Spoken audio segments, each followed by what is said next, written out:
للہ الذی ہدانا لہذا وما كنا لنہتدی لولا ان ہدانا اللہ لقد جاءت رسل ربنا بالحق الصلاة والسلام علی رسول المسدد المصطفى الامجد المحمود الأحمد أبي القاسم محمد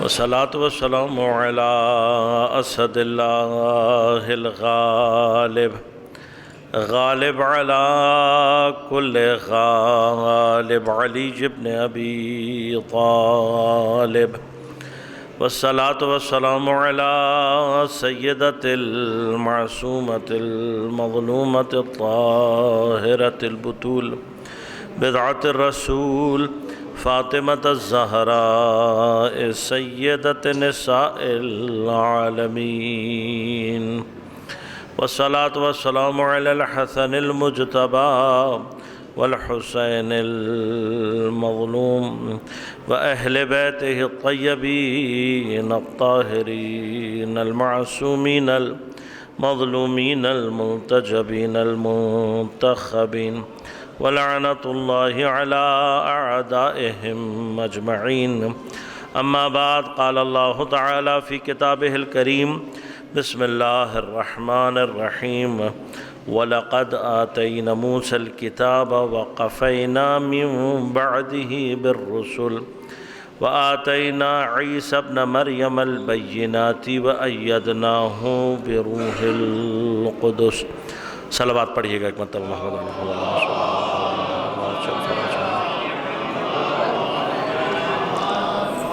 مومنین کرام سامعین محترم عزیزان گرامی قدر، جیسا کہ آپ متوجہ ہیں کہ آج کے ہمارے اس درس کا جو عنوان ہے وہ مسیحیت اور اس کے اندر جو انحرافات پیدا ہوئے ہیں ان کے حوالے سے کچھ مطالب آپ کی خدمت میں عرض کروں گا۔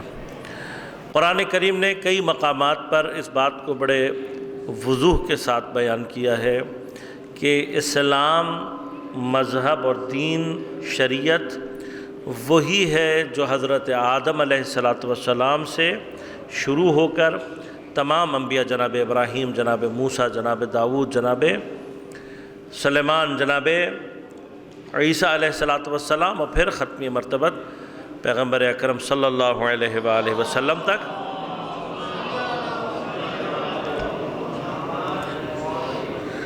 مختلف انبیاء، مختلف رسولوں اور ان کے ساتھ بھیجے جانے والی کتب اور صحف کے ذریعے سے پروردگار نے اپنے بندگان کی ہدایت کے لیے بھیجا۔ لہذا اسلام کے عقائد اور اصول دین میں جب ہم نبوت کی بات کرتے ہیں کہ نبوت کا عقیدہ، تو یہ عقیدہ صرف پیغمبر اکرم صلی اللہ علیہ وآلہ وسلم سے متعلق نہیں ہے۔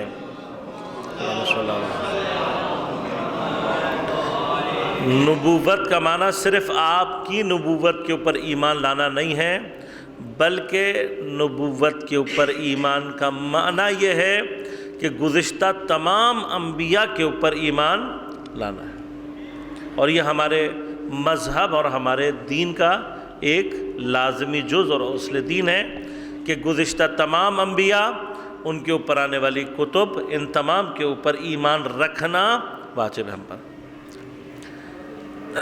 یہ بحث میں اس سے پہلے بھی کہیں کر چکا ہوں، آج صرف مختصر عرض کروں گا، زیادہ تفصیل میں نہیں جاؤں گا کیونکہ موضوع نہیں ہے، کہ ایک سوال بعض اوقات کبھی نہ کبھی ہمارے ذہنوں میں یہ آتا ہے کہ کیوں پروردگار نے مثلا پیغمبر اکرم کو سب سے پہلے نہیں بھیجا، کہ آپ سب سے افضل نبی ہیں اور آپ کی نبوت تمام عالمین کے لیے ہے، تو آپ کو جو کہ آپ سب سے افضل ہیں، آپ کو سب سے پہلے بھیجنا چاہیے تھا۔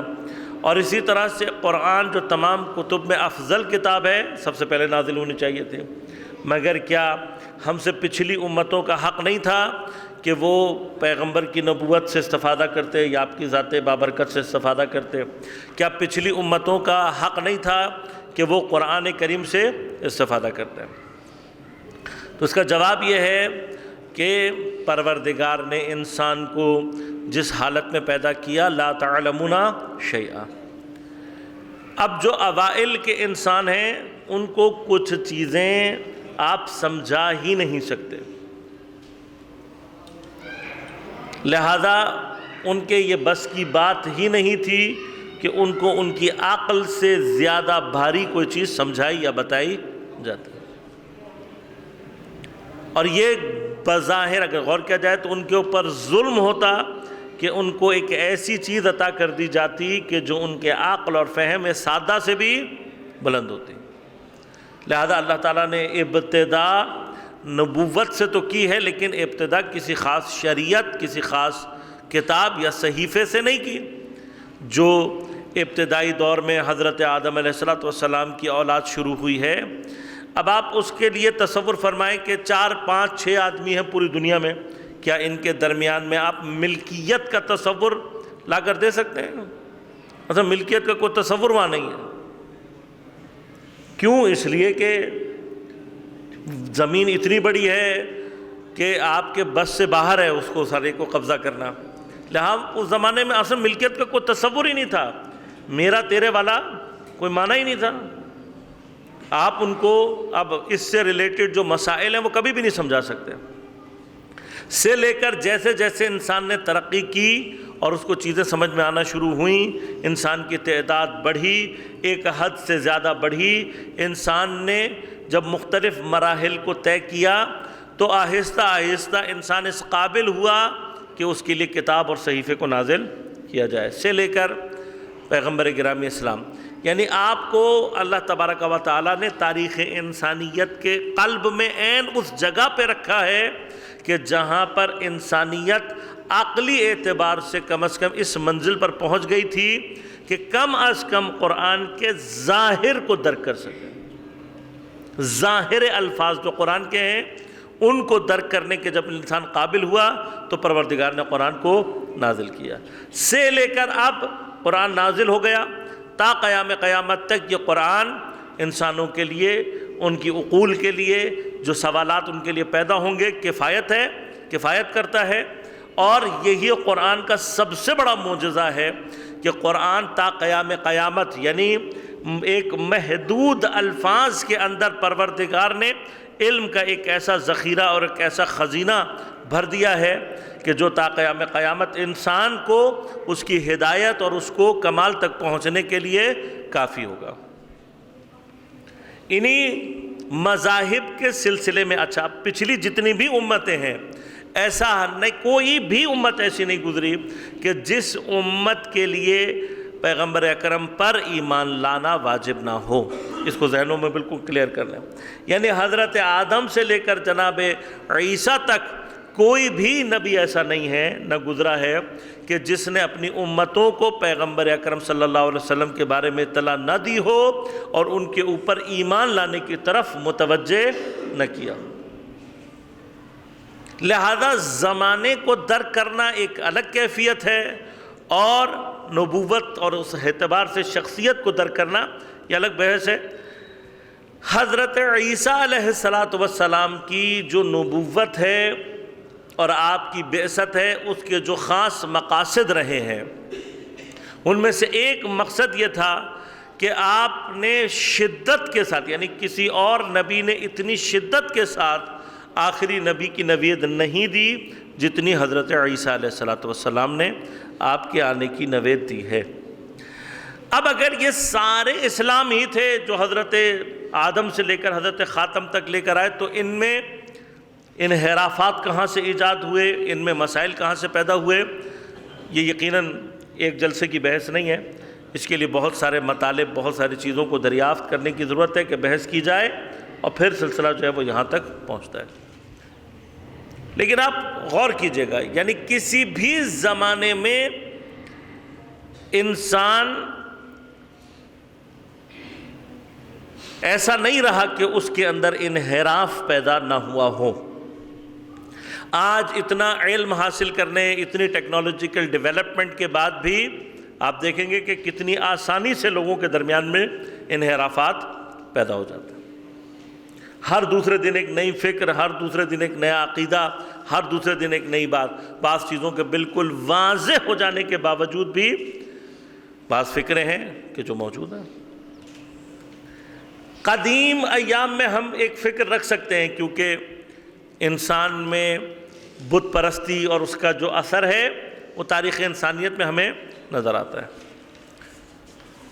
بت پرستی بنیادی طور پر انسان نے کہاں سے اس کا آغاز کیا یا کہاں سے اس کے اندر شروع ہوئی، وہ یعنی بت پرستی کا ہمیشہ سے جو آغاز ہوا ہے اس کی اصل وجہ توحید کو نہ سمجھنا رہی ہے۔ خدا کا ایک ضعیف تصور، خدا کا ایک ضعیف عقیدہ اس بات کا باعث بنتا ہے کہ انسان کے اندر خود بخود انحراف ایجاد ہو۔ اب اس انحراف کی وجہ بعض اوقات کیا ہوتی ہے؟ جب انسان کے ذہن میں توحید اور خدا کا تصور کلیئر ہی نہیں ہوتا اور وہ اپنے درمیان بعض ایسی شخصیات کو پاتا ہے کہ جو اس سے افضل ہیں،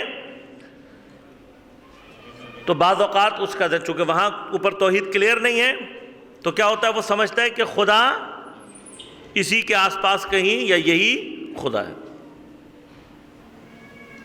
اگر ہمارا خدا کے بارے میں عقیدہ بالکل کلیئر ہو کہ خدا ایک ایسی ذات ہے کہ جو لامحدود ذات ہے اور وہ نہ پیدا ہو سکتی ہے نہ اسے کوئی پیدا کر سکتا ہے، نہ اسے موت آ سکتی ہے، نہ اسے دیکھا جا سکتا ہے، نہ اسے حصے اپنی جو ہماری 5 حواس خمسہ ہیں ان کے ذریعے سے محسوس کیا جا سکتا ہے۔ اگر ہمارے یہ سارے عقائد اور یہ ساری چیزیں محکم اور مضبوط ہوں تو ہم کبھی بھی بت پرستی کی طرف نہیں جا سکتے، رجحان پیدا نہیں کر سکتے، کیونکہ جب میں نے یہ سمجھ لیا کہ خدا اتنا طاقتور ہے، خدا اتنا قادر اور قدیر ہے اور وہ ان میں سے کسی بھی چیز کا محتاج نہیں ہے، تو جب وہ کسی کا محتاج نہیں ہے تو ایک مٹی یا لکڑی یا لوہے کی بنی ہوئی چیز کا محتاج کیسے ہو سکتا ہے؟ اور پھر وہ چیز میرا خدا کیسے بن سکتی ہے؟ یہ کبھی بھی ممکن نہیں ہے۔ لیکن یہ لکڑی، پتھر اور ان کے بتوں کو خدا سمجھنا یہ ایک کیفیت ہے، یہ انسان کے جہل، اس کی نادانی اور بہت سارے عوامل ہیں جن کا نتیجہ یہ نکلتا ہے۔ لیکن ان کے مقابلے پر ایسے افراد کو خدا سمجھنا کہ جن سے معجزہ ظہور کرے، جن کے اندر ہم ایکسٹرا ہیومن پاورز کو ملاحظہ کریں کہ جو ہم نہیں کر سکتے، اور ایسے افراد کو خدا کہنا، ان دونوں چیزوں میں فرق ہے۔ جو ایسے افراد کو خدا بناتے ہیں وہ نسبتاً ان لوگوں کے کہ جو لکڑی، جانور، پتھر کو اپنا خدا مناتے ہیں، ان کی نسبت ان میں فرق ہے تھوڑا سا۔ یہ کم از کم عقل کے اس مرحلے میں ہے کہ ان کو یہ بات سمجھ میں آ رہی ہے کہ یہ چیزیں ہمارا خدا نہیں ہو سکتے، لیکن پھر وہی جو توحید کلیئر نہیں ہے تو نتیجہ کیا نکلتا ہے کہ ان معجز نما افراد کو کیا سمجھنے لگتے ہیں؟ خدا۔ مثلا ایک جگہ پر کہیں گفتگو ہو رہی تھی، آپ نے 12 بزرگوں نے خاص طور پر سنی بھی ہوگی، کہ حضرت ابراہیم علیہ السلام نے نمرود کو جب اس نے کہا کہ میں خدا ہوں، اس کے مقابلے پہ دلیل کیا دی؟ کیا دلیل دی تھی حضرت ابراہیم نے نمرود کے مقابلے پر کہ تو خدا نہیں ہے؟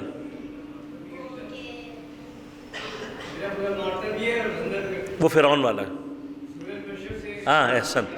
حضرت ابراہیم نے جو دلیل دی تھی وہ کیا ہے؟ کہ میرا خدا روزانہ مشرق سے نکالتا ہے، اگر تو خدا ہے مغرب سے نکال کر دکھا دے۔ فَبُہِتَ الَّذِينَ كَفَرُوا۔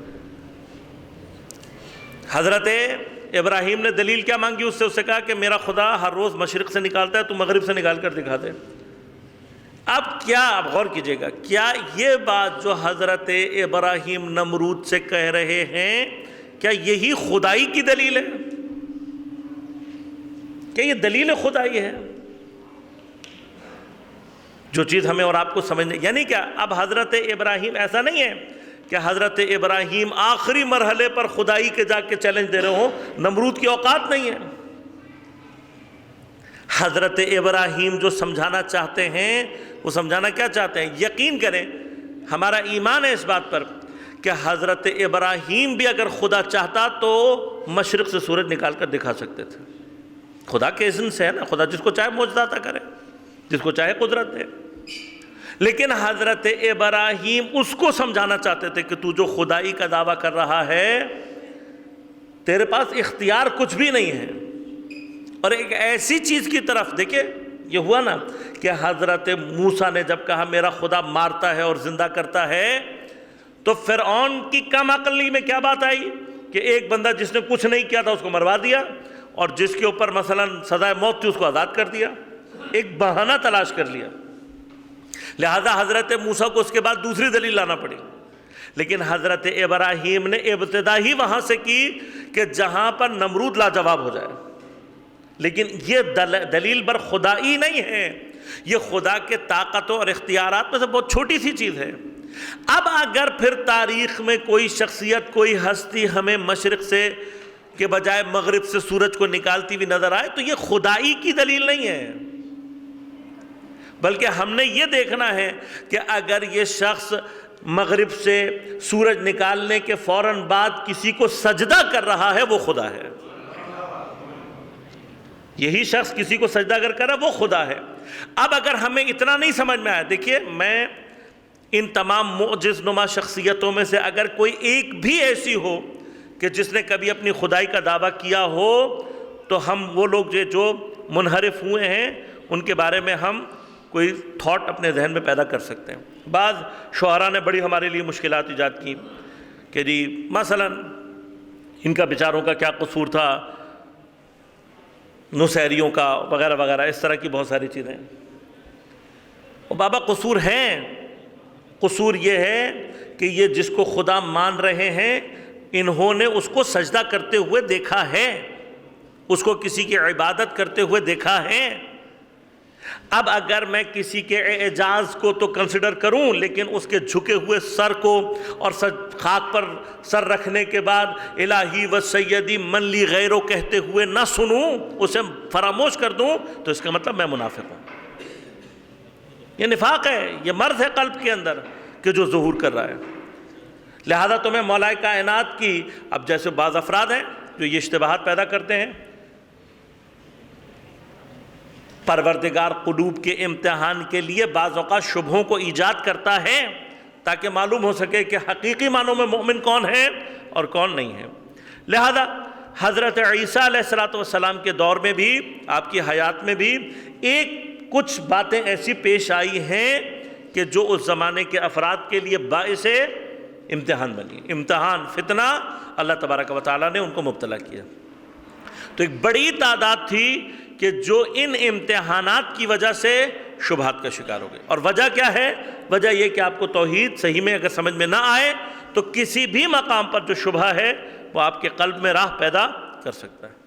میں زیادہ، چونکہ میرے پاس وقت نہیں ہے، میں ان ساری تفاصیل میں نہیں جا سکتا کہ حضرت عیسیٰ علیہ السلام کے جو اہم ترین معجزات، جس میں سے آپ برس کے مریضوں کو شفا دے رہے ہیں، مادرزاد نابیناؤں کو آنکھوں کی روشنی عطا کر رہے ہیں، مردوں کو زندہ کر رہے ہیں، یہ سارے کام کرنے کے باوجود بھی آپ کے زمانے میں حتیٰ لوگ آپ کو اللہ کا نبی بھی ماننے کے لیے تیار نہیں ہیں۔ عجیب سی بات ہے نا، یعنی حضرت یہ سارے معجزات ظاہر کرنے کے بعد چاہ کیا رہے ہیں؟ کیا حضرت عیسیٰ علیہ السلام نے کسی بھی مقام پر مردے کو زندہ کرنے کے بعد یہ کہا کہ میں خدا ہوں؟ کہیں پہ بھی نہیں کہا۔ لہذا حضرت عیسیٰ اور حضرت مریم کے حوالے سے پوری عیسائیت میں، یعنی اگر آپ پیچھے چلے جائیں، آپ کی زبان سے کہیں پر بھی یہ جملہ نہیں ملے گا کہ میں خدا ہوں۔ میں پھر عرض کروں گا کہ اگر ہمارا خدا کا تصور کلیئر ہو اور ہمیں پتہ ہو کہ خدا کیا ہے تو ہمیں یہ بات بڑی آسانی سے سمجھ میں آ جاتی ہے، بڑی آسانی، کہ جو بھی شخص خدائی کا دعویٰ اگر کر دے اس کا یہ دعویٰ کرنا ہی غلط ہے۔ دیکھیے جیسے اجتہاد و تقلید میں ایک مرحلہ ہے، کسی کے اندر ہوائے نفس ہے یا نہیں، اس کا ایک طریقہ کیا ہے یہ دیکھو کہ کہیں وہ اپنی طرف تو نہیں بلا رہا آپ کو۔ لہذا اگر کوئی شخص کسی جگہ پر بیٹھ کر یہ کہے میں مجتہد ہوں، میری تقلید کرو، میری تقلید کیوں نہیں کرتے، تو یہ خود بخود ایک شرط ہے، اس کو ساقط کر دیتا ہے، مخالفاً لہوا۔ امام نے مجتہد کی ایک شرط کیا بیان کی ہے؟ اپنی ہوائے نفسانی کا مخالف ہے، اپنی طرف نہیں بلائے گا، خدا کی طرف بلانے والا ہوگا۔ پس اگر کوئی اپنی طرف دعوت دے رہا ہے، خود بخود شرط ساقط ہو گئی، اب یہ مجتہد نہیں بن سکتا۔ ایسے شخص کی پیروی کرنا، ایسے شخص کی تقلید کرنا جائز نہیں ہے۔ لہذا مراجع اعظام میں جتنے بھی بزرگ مراجع ہیں، حتیٰ آپ نے دیکھا کہ بعض حتیٰ اپنا رسالہ علمیہ چھاپنے سے انکار کر دیتے ہیں۔ کیوں؟ وہ کہتے ہیں ہم نے اپنی طرف نہیں بلانا لوگوں کو۔ یہ مثلا ایک اگر نوٹ مطلب غور کیا جائے، خود ایک کمال ہے اس بات کا کہ آپ ایک اتنی طاقتور پوزیشن میں آ جائیں، پوری دنیا جو ہے وہ آپ کے لیے ایک نہیں کئی مرتبہ لاکھوں سائن کروا کے مثلا درخواست کی گئی کہ آپ اپنا جو ہے وہ رسالہ علمیہ چاپ کریں، لیکن نہیں چاپ کیا۔ یعنی اگر اس رسالہ چاپ کرنے میں بھی بو بھی آ سکتی ہو اس بات کی طرف کہ میں لوگوں کو اپنی طرف دعوت دے رہا ہوں، اس سے پرہیز کرنا یہ کوئی چھوٹا مقام نہیں۔ ایسے افراد تاریخ میں ہمیں نہیں ملتے کہ جو اپنی ذات کی طرف دعوت۔ اسی طرح سے یہ غیر انبیاء ہیں کہ جو اپنی ذات کی طرف نہیں بلا رہے۔ تو آپ تصور کیجئے کہ ممکن ہے کہ انبیاء نے اپنی طرف نہیں۔ اسی لیے قرآن سورہ مبارکہ النساء میں ارشاد فرماتا ہے کہ یا اہل الکتاب لا تغلوا فی دینکم، اے صاحبان کتاب اپنے دین میں غلو نہیں کرو۔ اب غور کیجئے گا کہ دین میں غلو خدا جن کو کہہ رہا ہے وہ کون ہے؟ صاحبان کتاب، ان کے پاس نبی بھیجا گیا، ان کے پاس کتاب بھیجی گئی۔ وَلَا تَقُولُوا عَلَى اللَّهِ إِلَّا الْحَقَّ، اور اللہ کے اوپر سوائے حق کے کوئی اور بات مت کہو۔ اِنَّمَا الْمَسِيحُ عِيسَى ابْنُ مَرْيَمَ رسول اللہ وَكَلِمَتُهُ، حضرت عیسیٰ صرف اللہ کے کیا ہیں؟ نبی ہیں، اور کچھ نہیں۔ اب اگر تم حضرت عیسیٰ کو اس مقام سے کہیں بلند کر رہے ہو، قرآن نے واضح طور پر کہہ دیا یہ کیا ہے؟ غلو ہے۔ تو جو کوئی بھی کلمت اللہ ہے، اب اگر اہل بیت اپنے آپ کو کہہ رہے ہیں کہ نحن کلمات اللہ، ہم اللہ کے کلمات ہیں، اور کوئی اس مرحلے سے ان کو بلند کر کے اللہ کے مرحلے میں لے کر جا رہا ہے، قرآن واضح طور پر کیا کہہ رہا ہے؟ یہ کون ہے؟ یہ غلو کرنے والا ہے۔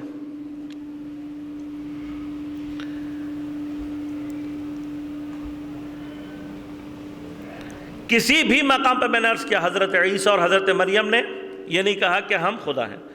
لہذا سورہ مائدہ میں پروردگار قیامت کے ایک منظر کو میرے اور آپ کے سامنے بیان کرتے ہیں کہ یہ ہوگا۔ کیا ہوگا؟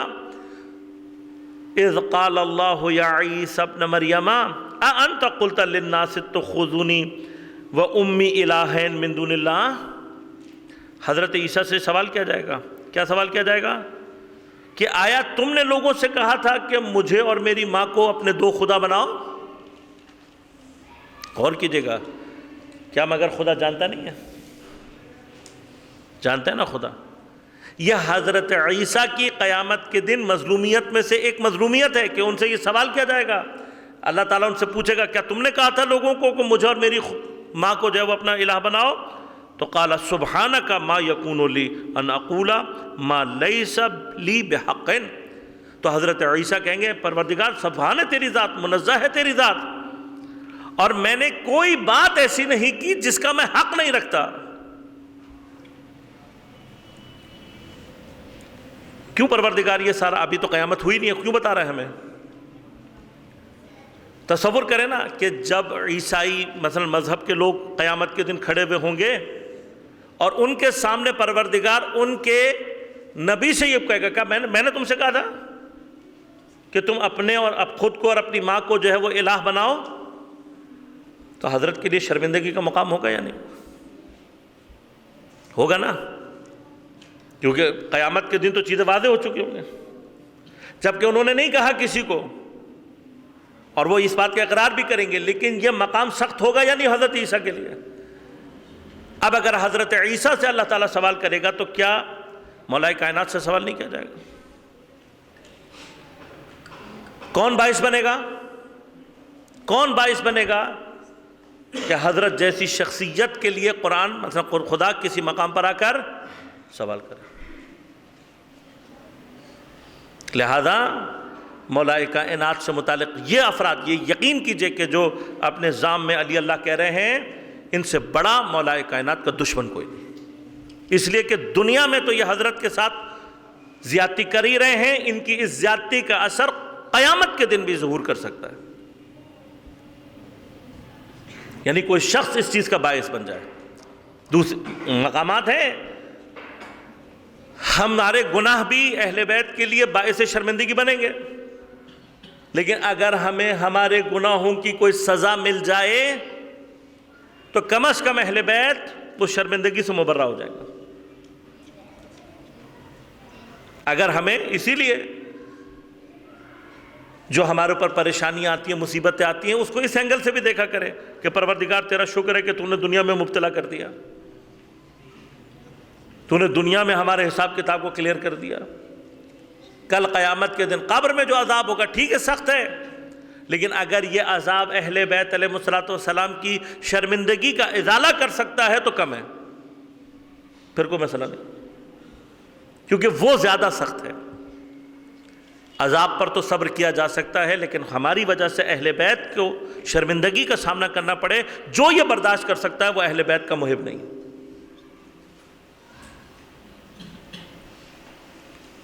لہذا عزیزان من، ہمیں اور آپ کو اس چیز کو سوچنے کی اور آگے بڑھنے کی ضرورت ہے۔ اب مرحلہ کیا ہے، میں عرض کیا میں زیادہ تفصیلات میں نہیں جا سکتا، کہ حضرت جن چیزوں کی وجہ سے بار بار لوگوں کو خدا کی طرف بلانا چاہ رہے ہیں اس کا کوئی نہیں مان رہا۔ کچھ افراد ہیں کہ جو حضرت پر ایمان لے کر آئے،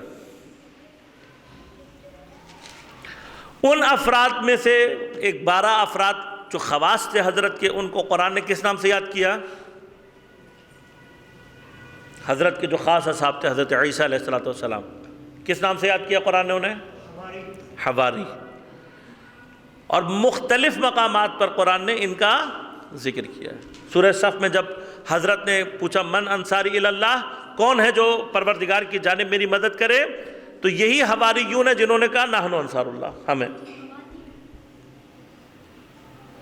لیکن روایات اور تاریخ یہ بتاتی ہے کہ حتیٰ ان میں سے بھی ایک آدمی ایسا نکلا تھا کہ جو اس سازش میں شامل ہوا کہ جس کا نتیجہ حضرت عیسیٰ کی لیے سختیاں اور آپ کو قید کرنے تک مرحلہ آگے بڑھا۔ اب تھوڑا سا میں تاریخی اعتبار سے چند ایک چیزیں بیان کروں اور آگے بڑھوں۔ حضرت عیسیٰ علیہ السلام کے دور میں آپ کی نبوت سے سب سے زیادہ پرابلم کس کو تھی؟ 2 طبقوں کو۔ ایک وہ لوگ روم کے جو کہ بت پرستی کی طرف جا رہے، اور دوسرے وہ یہودی کہ جو آپ کو اپنا جو انہوں نے سلسلہ شروع کر لیا تھا اور خود کو انبیاء اور ایسی جگہوں پر بیٹھا دیا تھا اور اپنے آپ کو دین میں اتھارٹی سمجھنے لگے تھے، ان لوگوں کو سب سے زیادہ خطرہ تھا۔ یہ ساری کی ساری چیزیں یہ تاریخ نے اپنے آپ کو ریپیٹ کرنا ہے۔ امام زمان علیہ السلام کا جو ظہور ہوگا،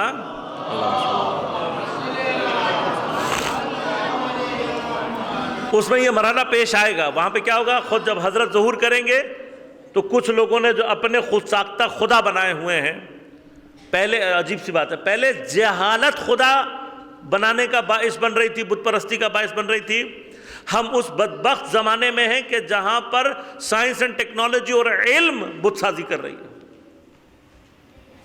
بتوں کی صرف شکل میں فرق پیدا ہو رہا ہے۔ پہلے جہالت کا اثر کیا تھا کہ کچھ نہ سمجھ میں آنے کی وجہ سے وہ چیزوں کو خدا بنا لیتے تھے۔ اب صورتحال کیا ہے، اب بالعکس ہو گئی ہے، اب زیادہ سمجھ میں آنے لگا ہے تو خدا کا انکار کر رہے ہیں۔ پہلے جہالت کی وجہ سے خدا کا انکار ہو رہا تھا، اب کیا ہو رہا ہے، پڑھے لکھے ہونے کے بعد تو زیادہ خطرناک جاہل کون ہے؟ وہ جاہلیت جس کی بیس جاہلانہ تھی وہ اتنی خطرناک نہیں تھی، لیکن وہ جاہلیت کے جس کی بیس بظاہر عالمانہ ہے زیادہ خطرناک ہے۔ لہذا یاد رکھیے گا، آج کے دور میں دین کو، خدا کو اور مسلمانوں کو جن سے مقابلہ ہے یہ پچھلی جاہلیت والے افراد نہیں ہیں جو خود جاہل تھے بیچارے۔ اب جو جاہلیت دین کے مقابلے پہ کھڑے ہونے والی ہے وہ خوفناک جاہلیت، پڑھے لکھے لوگوں کی جاہلیت ہے، اور اس جاہلیت نے جو تباہی لے کر آنی ہے میں اور آپ اس کو تصور بھی نہیں کر سکتے۔ بہرحال ابھی چونکہ موضوع وہ نہیں، پہلا مرحلہ کہ جہاں پر عیسائیت خود، اب حضرت عیسیٰ کے دور میں کیا ہو رہا ہے کہ یہ 12 لوگ آپ کے خاص اصحاب ہیں، اور اس کے علاوہ آپ مختلف مقامات پر لوگوں کے درمیان میں تبلیغ، میں عرض کر رہا ہوں آپ کے حضرت معجزات دکھا کر بھی لوگوں کو اپنی نبوت ثابت نہیں کر پا رہے، لہذا حضرت کے ساتھ بہت کم لوگ تھے جو کہ سٹینڈ کیا انہوں نے، اور لیکن جب خاص طور پر آپ کے خلاف ایک پوری سازش کو بنا کر آپ کو حکومت کے مخالف قرار دے کر آپ کو گرفتار کیا گیا تو اب مرحلہ تھا۔ پروردگار حضرت عیسیٰ علیہ السلام کو بھیجنے کے جو مقاصد رکھتا ہے، جو مصلحتیں ہیں، ان میں سے ایک خاتم النبیین کی تائید کہ جس کو آپ نے اپنی پوری زندگی میں کیا اور انجام دیا، حتیٰ انجیل میں حضرت کی پیشن گوئی بڑی صراحت کے ساتھ موجود ہے، اور قرآن میں بھی اس کو بیان کیا کہ حضرت عیسیٰ نے لوگوں کو باقاعدہ پیغمبر اکرم کا احمد کہہ کے نام بیان کیا کہ میرے بعد ایک نبی آنے والا ہے جس کا نام احمد ہوگا۔ اتنی شدت کے ساتھ آپ نے پیغمبر کی تائید کی اور بیان کیا۔ دوسری چیز جو حضرت عیسیٰ نے اب کرنی ہے وہ کیا ہے؟ جس طرح سے خاتم الانبیاء کی تائید کی ہے، اسی طرح سے حضرت امام خاتم تمام سلسلہ نبوت اور انبیاء آپ کی تائید کرنے کے لیے بھی آپ دوبارہ انشاءاللہ نزول کریں گے، اور پھر اپنے وجود بابرکت سے انشاءاللہ امام زمان علیہ السلام کی تائید کریں گے۔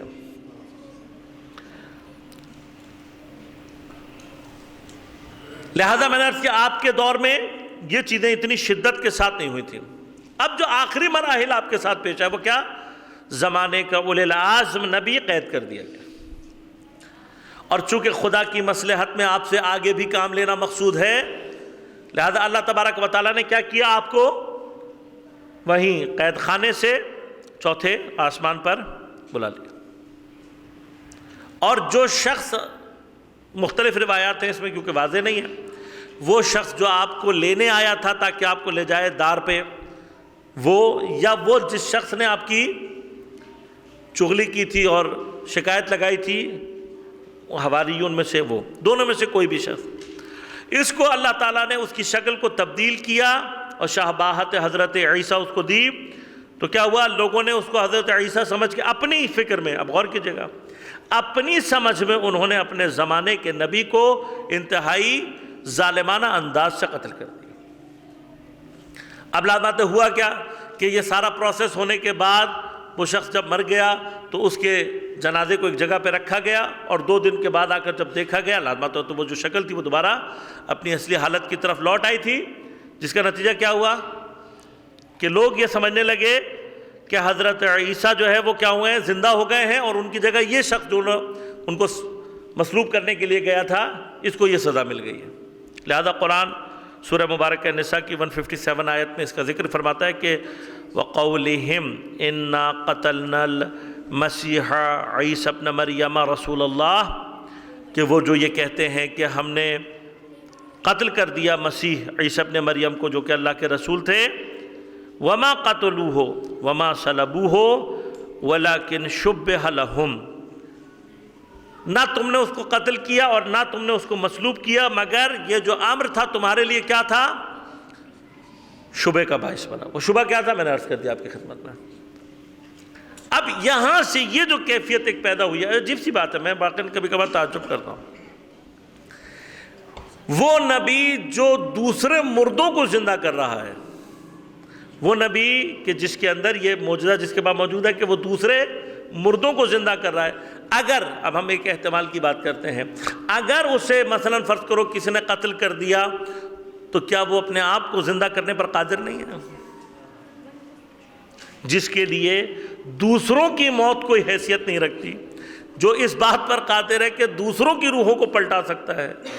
بس ایک عقل کا مقام یہ بھی تھا نا کہ آپ جو سمجھ رہے ہیں کہ آپ نے قتل کیا، اصلاً جو دوسروں کو زندہ کر سکتا ہے وہ اس بات پر بھی قادر ہے کہ اپنے آپ کو زندہ رکھے. ایک مرحلہ یہ. لیکن اس سارے پروسیس کا اثر کیا ہوا؟ اب حضرت عیسیٰ کہاں گئے؟ آسمان پر بلا لیے گئے یا جو بھی ہوا، اس نے ایک اثر پیدا کیا. اور بالآخر جو لوگ آپ کے لیے سافٹ کارنر پیدا کر چکے تھے، اس ظالمانہ واقعہ یہ جو آپ کو مصلوب کیا گیا، سلیب مصلوب کرنا کیا ہوتا ہے؟ کسی کے ذہن میں ہے مصلوب کیا ہوتا ہے؟ کیا ہوتا ہے مصلوب کرنا؟ یعنی کیا؟ سولی نہیں، سولی پھانسی ہوتی ہے. مصلوب کیا ہوتا ہے؟ سلیب کیا ہوتا ہے؟ ہاں، کیا کیا جاتا ہے کہ جس شخص کو مصلوب کرنا ہوتا ہے، بڑا ظالمانہ طریقہ ہے، وہ جو کراس یا وہ جو سلیب کی شکل ہے اس کے اوپر انسان کو باندھا نہیں جاتا، بلکہ کیا کیا جاتا ہے؟ اس کے ہاتھوں میں اور معمولاً اس جگہ پر کیلیں ٹھوکی جاتی ہیں. اسی طرح سے پیروں کو دونوں کو رکھ کے اور جو پنڈلی کی ہڈی ہے اس کے درمیان میں کیل ٹھوکی جاتی ہے. بہت ظالمانہ اور بہت خوفناک. اور پھر کیا جاتا ہے؟ اس کو اسی حالت میں چھوڑ دیا جاتا ہے کہ آہستہ آہستہ اس کے بدن سے خون بہے اور یہ سسک سسک کے مرے. اتنی خوفناک اور اتنی ظالمانہ رویہ یہ جب پیش آیا تو اب لازمات ہے نبی کی، اب چاہے اللہ تبارک و تعالیٰ نے اس کو اٹھا لیا، اس کی جو شکل، اس کی شبیہ تھی، اس کے ساتھ پیش آنے والے واقعے نے بھی لوگوں کے قلوب پر اتنا اثر کیا کہ اس ظلم نے بڑی شدت کے ساتھ لوگوں کو حضرت عیسیٰ کی طرف متوجہ کرنا شروع کر دیا. اب یہ یہودی اور یہ بت پرست یہ سمجھ رہے تھے کہ ہم نے حضرت عیسیٰ کو مار کر، جو ایک باطل کا ہمیشہ سے عقیدہ رہا ہے کہ جی ان کو قتل کر دو تو معاملہ ختم ہو جائے گا. ان کو معلوم نہیں ہے کہ شہداء مرنے کے بعد زیادہ زندہ ہو جاتے ہیں. انبیاء کو جب تم قتل کرتے ہو تو ان کی جو تاثیر ہے وہ اور زیادہ شدید ہو جاتی ہے. لہذا نتیجہ کیا نکلا؟ نتیجہ یہ نکلا کہ حضرت کو عقیدے اور اس چیز کو جو کہ آپ تبلیغ کر رہے تھے وہ رکنے کی بجائے بڑی شدت کے ساتھ فیصلہ شروع ہوئی. اور تاریخ میں عیسائیت نے شروع میں جو دور دیکھا ہے وہ بڑا بدترین، یعنی جس طرح سے تشیع نے وہ دور دیکھا ہے، آپ تعجب کریں گے کہ بہت ساری چیزوں میں تشیع اور عیسائیت میں یہ ایک کامن وہ پائی جاتی ہے. زندہ دیواروں میں گاڑ دینا، پورے پورے خاندانوں کو زندہ جلا دینا، پورے بستیوں کو گلا کاٹ کر کنووں میں پھینک دینا، یہ عیسائیت کے ساتھ بھی ہوا اور ہمارے ساتھ بھی.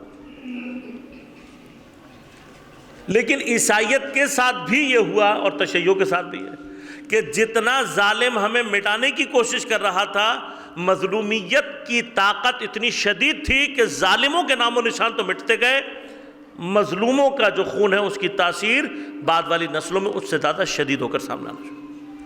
لہذا جتنا انہوں نے عیسائیت کو دبانے کی کوشش کی اتنی شدت سے عیسائیت پھیلی، یہاں تک کہ تقریباً پہلے 200 سالوں میں عیسائیت اتنی طاقتور ہو گئی کہ یہودیت کو اور شیطان پرست جو فرقہ تھا خاص طور پر اس کو اپنا وجود خطرے میں نظر آنا. اب یہاں سے پھر ایک مرحلہ یہ جو زائنسٹ ہیں ان سے نفرت کیوں اتنی شدید ہے؟ قرآن ان کو کیوں شدید ترین دشمن کہتا ہے زائنسٹ کو؟ اس لیے کہ یہ واقعاً بدترین لوگ ہیں.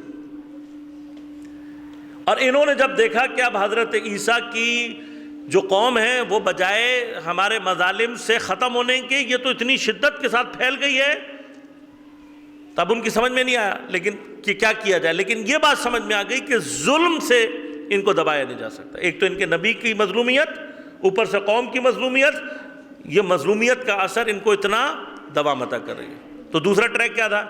دوسرا ٹریک یہ تھا کہ اب ان کے بنیادی عقائد کو ہی متزلزل کر دو.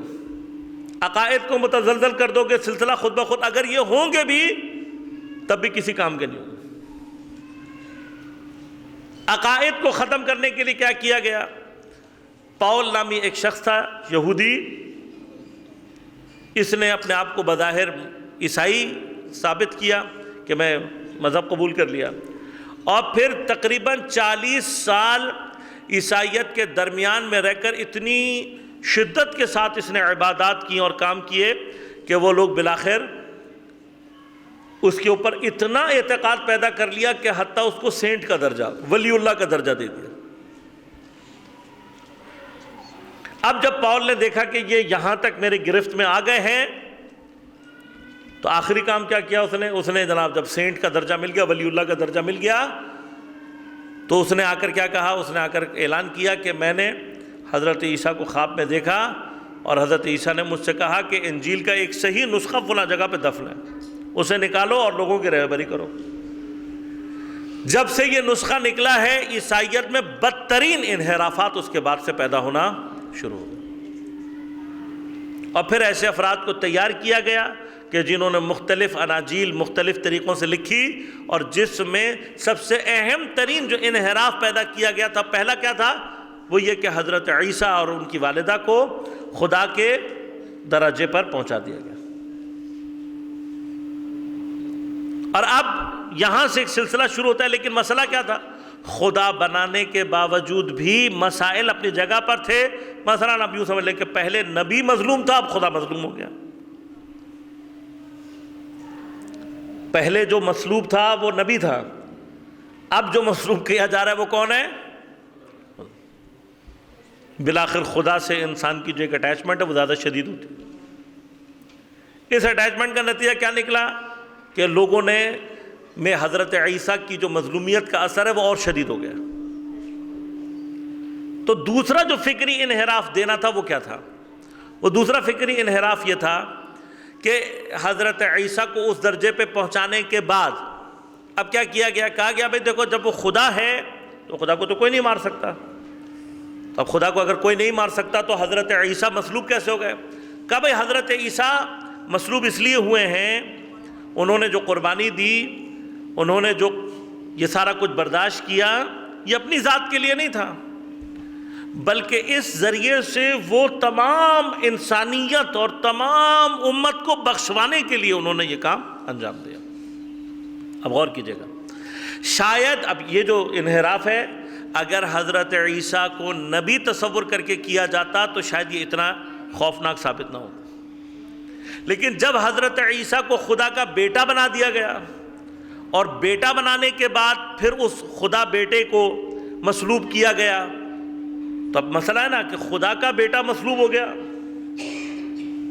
تو خدا نے یہ کیسے برداشت کر لیا کہ اس کا بیٹا مصلوب ہو جائے؟ تو اس کے لیے کوئی راہ حل تلاش کرنا تھا۔ وہ راہ حل کیا تھا؟ کہ خدا کا بیٹا، جو ہم بھی مخلوق بھی خدا کی اور بچوں کی طرح سے ہی ہیں، اس بیٹے نے ان بیٹوں کی جو گناہ ہیں اور اس کے جو مسائل ہیں،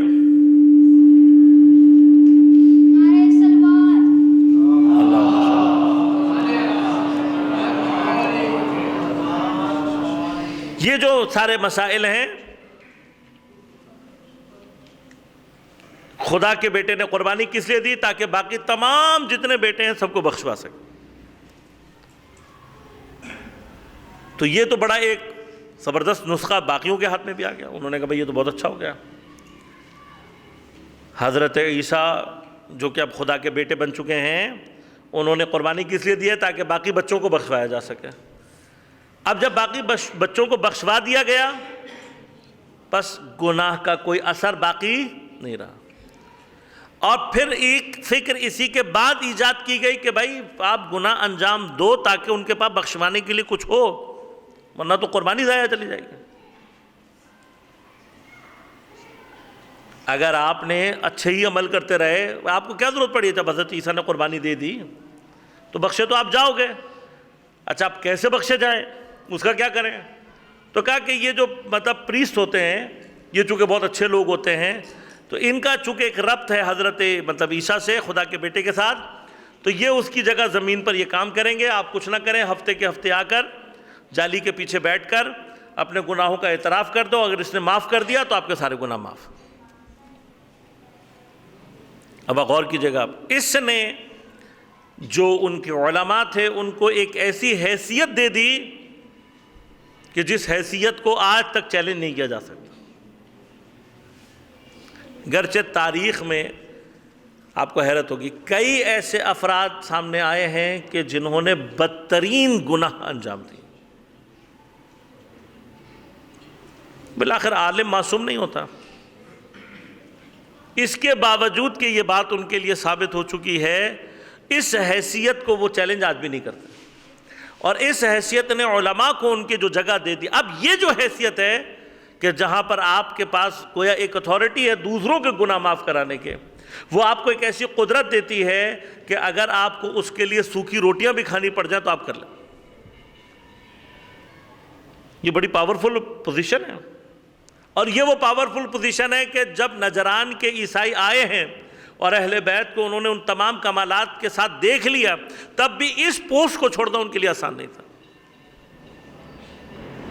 اب غور کیجئے گا کہ بالکل یہی انحراف تشیع میں ایجاد کرنے کی کوشش کی جا رہی ہے۔ یہ جو آپ تصور کریں نا کہ ایک پوری قوم ہے جو کہ 14 رب اور اس طرح کی باتیں، گمراہ کنندہ شرک آمیز باتیں کر رہی ہے، یہ بلا وجہ نہیں ہے عزیزان من، اس کے پیچھے پوری داستان ہے، اور ان داستانوں میں سے ایک داستان کیا ہے کہ اگر نعوذ باللہ من ذالک حضرت امام حسین کو بھی یہی درجہ دے دیا جائے تو پھر آپ کا جو شہادت اور کربلا کا جو پورا سلسلہ ہے اس کا کوئی ہدف نہیں رہے گا، اور خدا کو تو کسی چیز کی ضرورت ہی نہیں ہے، پھر وہ کیوں قتل ہوا؟ وہ مجھے اور آپ کو بخشوانے کے لیے ہوا۔ اب جب خدا ہی میرے اور آپ کو بخشوانے کے لیے قتل ہو چکا تو پھر مجھے اور آپ کو پریشانی کی کیا ضرورت ہے؟ پھر یہ نماز، روزہ، زکوٰۃ، حج، یہ سارا کچھ کرنے کی ضرورت کیا ہے؟ بس یہ جو کہانی ہے اس کو اپنے ہاں جدید کہانی مت سمجھیں کہ یہ کوئی نیا کام نہیں ہے جو آپ کے ساتھ ہو رہا ہے، اس سے پہلے ہو چکا ہے۔ واحد قوت کے جو ان تمام شبہات کے مقابلے پر سختی کے ساتھ کھڑی ہوئی ہے وہ آپ کے وہ علماء ہیں کہ جنہوں نے تمام تر اخلاص کے ساتھ اور تمام تر قربانیوں کے ساتھ دین اور اصل عقائد کا تحفظ کیا، ورنہ اب نتیجہ کیا نکلتا ہے؟ تعجب کریں گے آپ، میری اپنی زندگی کا تجربہ ہے اس لیے آپ کو بتا رہا ہوں، یعنی یہ بات تو میں نے بھی نہیں سوچی تھی، ہمیں بھی نہیں معلوم تھی کہ معاملہ اس حد تک بگڑ چکا ہے۔ ایک مرتبہ ٹرین میں سفر کرتے ہوئے،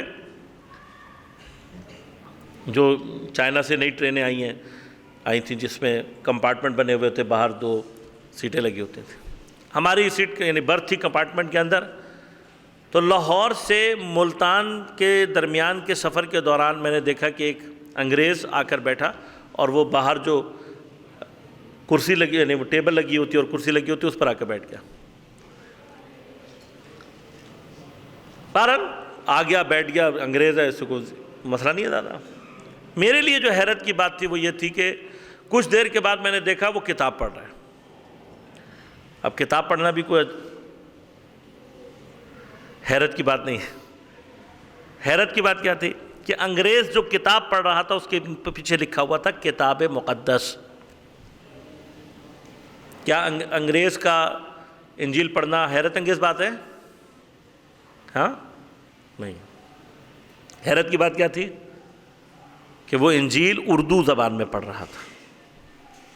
میرے لیے جو بات تعجب انگیز تھی وہ کیا تھی کہ وہ انجیل کس زبان میں پڑھ رہا تھا؟ اردو میں پڑھ رہا تھا۔ اس کا معنی یہ کہ اس کو اردو آتی ہے، لہذا میں نے پھر اس سے تھوڑی کچھ الیک شروع کی، بات چیت شروع کی، تو پتہ لگا کہ وہ جرمنی سے آیا تھا اور چرچ آف انگلینڈ کی طرف سے 5 سال ہو گئے تھے اس کو پاکستان میں کام کرتے ہوئے۔ کیا کام کر رہے ہو بھائی؟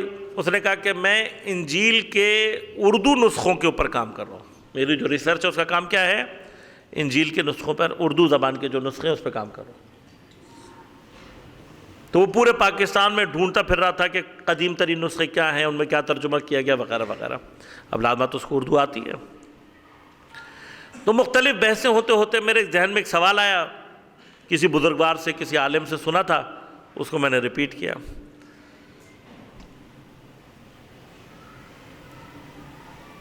کسی عالم دین نے کبھی کسی زمانے میں ذکر کیا تھا کہ کچھ عیسائی آئے علماء سے بحث کرنے، اور انہوں نے کہا کہ آپ جو کہتے ہو کہ حضرت امام حسین اللہ کے اتنے نزدیک اور پیغمبر کے اتنے نزدیک، تو جب حضرت امام حسین کربلا میں اتنی ظلم کے ساتھ مارے جا رہے تھے تو کیا پیغمبر نے آپ کے اپنے بیٹے کے لیے، اپنے نواسے کے لیے خدا سے مدد کو طلب نہیں کیا؟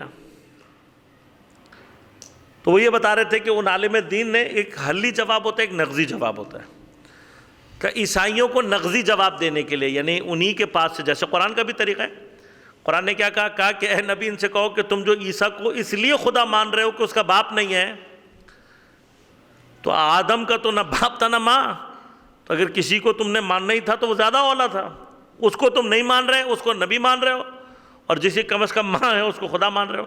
تو ان کے پاس جواب نہیں تھا، یہ نغزی جواب ہوتا ہے، یعنی آپ کیا کریں، انہی کے عقیدے میں سے کوئی نقص پیدا کر کے ان کو جواب دیں۔ تو کہا جب انہوں نے یہ کہا کہ حضرت پیغمبر نے اپنے بیٹے کے لیے، اپنے نواسے کے لیے جس سے اتنی محبت کرتی تھی، اپنے خدا سے مدد نہیں طلب کی اور آپ کے خدا نے اس کی مدد نہیں کی، تو انہوں نے جواب یہ دیا، عالم نے کہا کہ ہاں پیغمبر گئے تھے اللہ کے پاس، اور جب اللہ کے پاس گئے اور کہا کہ میرا نواسا جو ہے وہ اس طریقے سے قتل کیا جا رہا ہے، آپ مدد کریں، تو اللہ تعالیٰ نے کہا کہ رسول سے کہ یہ دیکھو، یہ میرا بیٹا اپنا صلیب پہ لٹکا ہوا ہے، میں نے مصلحت کی خاطر اپنے بیٹے کی مدد نہیں کی، تو یہ تو پھر بھی تیرا نواسا ہے، اس طرح سے کر کے انہوں نے ایک نغزی جواب دیا۔ میں نے اسی چیز کو تھوڑا سا اپنے لیے استعمال کیا، میں نے کہا دیکھیں ہمارے عقیدے میں تو حضرت امام حسین نبی کے نواسے اور امام ہیں، خدا نہیں ہیں۔ آپ کے عقیدے میں حضرت عیسیٰ خدا ہیں، اور جن لوگوں نے حضرت عیسیٰ کو قید کر کے صلیب پر چڑھایا، اس کا مطلب وہ آپ کے خدا کے دشمن تھے، اور انہوں نے ان کے ساتھ اتنا ظالمانہ رویہ اختیار کیا۔ تو آپ اور ہمارے درمیان میں میرا سوال یہ کہ ہم شیعہ 1400 سال گزرنے کے باوجود نبی کے نواسے اور امام کی شہادت کا غم اور احتجاج مناتے ہیں، اور آپ اپنے خدا کے دشمنوں کے مقابلے پر کوئی احتجاج نہیں کرتے، کوئی آپ کا سوال نہیں ہے، کوئی آواز نہیں ہے۔ تو جو جواب دیا وہ میرے لیے بہت حیرت انگیز تھا۔ وہ کہنے لگا کہ وہ جو کچھ ہوا تھا اس زمانے میں وہ ہونا تھا، طے شدہ تھا، میں بھی اگر ہوتا میں بھی یہی کرتا، اور اس کے ہونے سے کوئی نقصان نہیں ہوا ہے، بلکہ انہوں نے قتل کر کے ہمارے لیے اور آپ کے لیے فائدہ کیا ہے۔ کیا اگر وہ نہ کرتے حضرت عیسیٰ کے ساتھ تو اتنی بڑی قربانی کیسے انجام پاتے، اور اتنی بڑی اگر قربانی انجام نہ پاتی تو میرے اور آپ کے گناہ بخشے کیسے جاتے ہیں؟ اور کر رہے ہیں آپ؟ بس یہ انحراف کہاں تک لے کر جاتا ہے؟ یہ انحراف وہاں تک لے جاتا ہے کہ بجائے قاتلوں پر نفرین اور لعنت کرنے کے، اقوام انہی قاتلوں کا شکریہ ادا کرنے لگتی۔ اور یہ جو انحراف آج تشیع میں بھی ایجاد کیا جا رہا ہے، خدا نخواستہ اگر یہ ان افراد کے اندر محکم ہو گیا تو آپ دیکھیے گا کہ کچھ عرصے کے بعد یہ یزید کا شکریہ کرتے پھر رہے ہوں گے کہ یزید کا شکریہ، شمر کا شکریہ کہ اس نے حضرت امام کو قتل کر دیا تاکہ ہم بچ سکیں۔ تباہی فکر اور عقیدے کی اس سے بڑھ کر نہیں ہو سکتی۔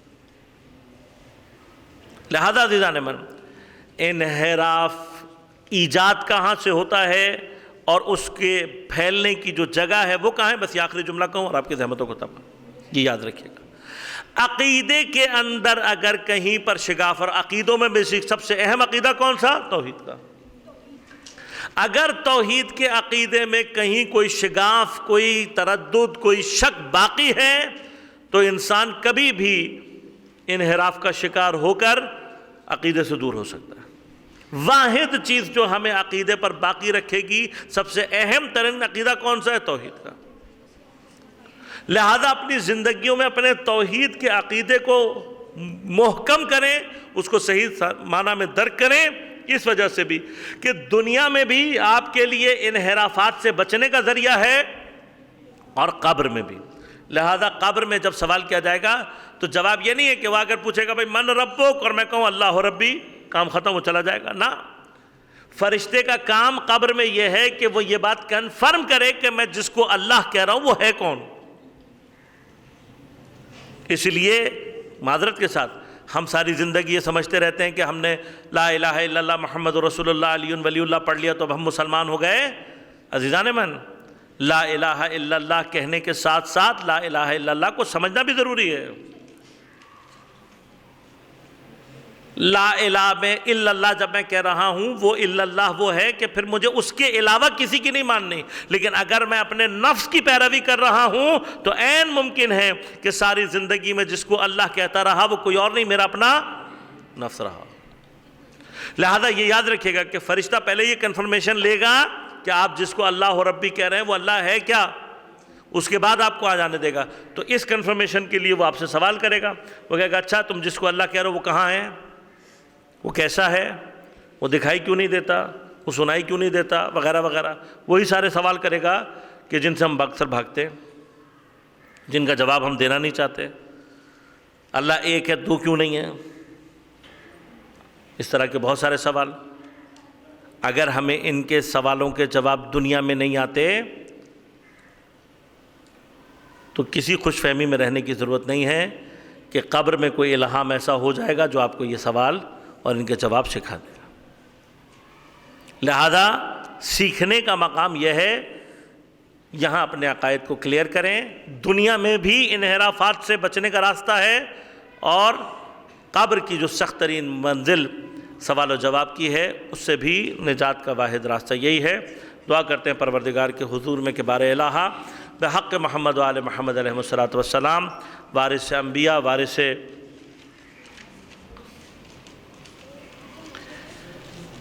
تمام ائمہ اہل بیت علیہ الصلوۃ امام زمان علیہ الصلوۃ والسلام کے ظہور میں تعجیل فرما۔ ایک سوال یہ آیا ہے کہ کیا کرسمس منانا جائز ہے، سوشل میڈیا پر اس کی تشہیر کرنا کیسا عمل ہے؟ دیکھیں اس میں کرسمس کا جو مسئلہ ہے اس میں بڑا سمپل بات ہے۔ اگر تو کوئی شخص کرسمس کو خدا کی پیدائش کی مبارکباد سمجھ کر دے رہا ہے تو جائز نہیں۔ سن لو پہلے غور سے، اگر خدا یا اس کے بیٹے کے پیدائش یعنی یہ نظر ہے تو حرام، لیکن اگر ان کے کیلنڈر کے حساب سے 25 تاریخ حضرت عیسیٰ نبی کی ولادت اور آپ نبی کی ولادت کی تبریک دے رہے ہیں تو حرج نہیں۔ بلکہ ہمیں کیا کہنا چاہیے، اگر مطلب میری اپنی سجیشن یہ ہے کہ ہمیں اپنے جو عیسائی برادری ہے اس کو تبریک پیش کرنی چاہیے، لیکن اس قوت کے ساتھ اور اس بات کے ساتھ ان کو مشخص کرتے ہوئے کہ بھائی آپ کا جو بھی عقیدہ ہے ہم عیسیٰ نبی کی ولادت کی مبارکباد آپ کو دے رہے ہیں۔ آپ کے عقیدے سے ہمیں بحث نہیں ہے، آپ جو مرضی سمجھیں، لیکن آپ اور ہم جس کو مان رہے ہیں ہمارے نزدیک وہ نبی ہے، تو ہم آپ کو عیسیٰ نبی کی ولادت، تو آپ نے کرسمس کی اگر تبریک کرنی بھی ہے تو کرسمس مبارک لکھنے کی بجائے حضرت عیسیٰ نبی اولی العزم نبی کی ولادت کی مبارکباد آپ کو پیش کرتے ہیں۔ تھوڑا سا جملہ تبدیل کر لیں، باقی ان کی تاریخ کے حساب سے مبارکباد دینے اور اس کی تشہیر میں مسئلہ نہیں ہے۔ پھر سے دوہرا رہا ہوں کہ اگر کرسمس کی مبارکباد دینے سے مراد یہ لی جا رہی ہو عرفی طور پر بھی کہ خدا کے بیٹے کی پیدائش تو پھر جائز نہیں۔ لہذا کرسمس کی مبارکباد یوں نہ دیں، بلکہ اگر مبارکباد ان کو دینی ہے، ان کو کیک بھی بھیجنا ہے، جو بھی بھیجنا ہے، کس اس عنوان سے بھیجیں؟ نبی عیسیٰ علیہ الصلوۃ والسلام کی ولادت باسعادت کی مبارک کی شکل میں۔ دعا کرتے ہیں پروردگار کہ امام زمان علیہ الصلوۃ والسلام کے ظہور میں تعجیل فرما، تمام علماء مراجع اعظام کی حفاظت فرما، جہاں جہاں مومنین باطل سے برسر پیکار ہیں، بحرین میں، یمن میں، عراق میں، شام میں، سعودی عرب میں، لبنان میں، نائجیریا میں، ان کو نصرت و کامیابی عنایت فرما۔ فلسطین، میانمار، کشمیر کے مومنین کو نصرت و کامیابی عنایت فرما۔ دین دشمن، اہل بیت دشمن قوتوں کو، انسانیت دشمن قوتوں کو نیست و نابود فرما۔ ہم سب کو امام زمان علیہ الصلوۃ والسلام کے اعوان و انصار میں شمار ہونے کی توفیق عنایت فرما۔ ربنا تقبل منا انک انت السمیع العلیم برحمتک یا ارحم الراحمین۔